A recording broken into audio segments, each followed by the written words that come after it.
Hello everyone! Magluluto ako ngayon ng ginataang talbos ng kamuting kahoy. So ito para sa mga hindi nakakaalam ng gulay na ito.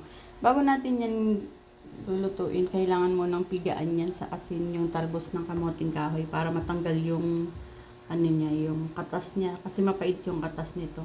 So kailangan muna pipigaan natin yan sa asin, kaya ayan, nilagyan ko na yan ng asin, pipigaan ko na.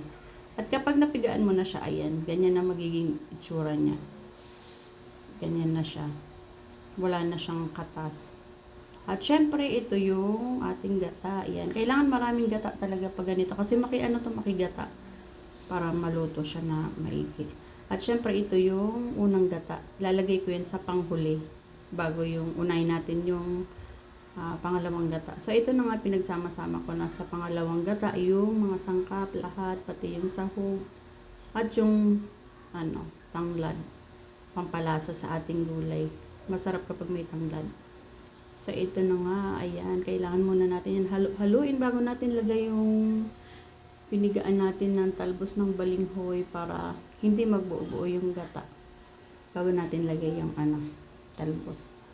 So, yan. Ganyan lang. Haluin lang natin hanggang sa kumulo na siya.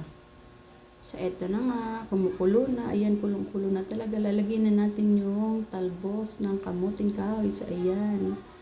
Ganyan na yung itsura niya kapag pinigaan na. So, yan. Makigata talaga siya. O, yung unang gata na nilagay ko, ayan na, wala na. Natuyo na agad. Kaya kailangan may isa pa tayong gata na ilalagay pagka niyan. Pag tuyong-tuyo na yung unang gata na nilagay natin. Para mas masarap yung ating gulay. So, eto na nga, at tuyo na yung unang gata na nilagay ko. Kaya nilagay ko na rin yung ating pampalasa at yung gata. Yan na yung pinakaunang piniga ko dun sa sa niyog. So, yan. Baka nalilito kayo yung unang gata at saka pangalawang gata. Pag ginamit yun, baliktad naman. Uunahin mo yung pangalawang gata at huli yung pinakaunang gata. Sa Bicol tawag yan na liputo. Kasi yan yung pinakalas na ilalagay natin. So, ayan. Hanggang maluto yung ating gulay. So, kailangan talaga itong gulay na to maraming gata. Mas masarap to kapag maraming gata. At lutong-luto talaga siya sa gata.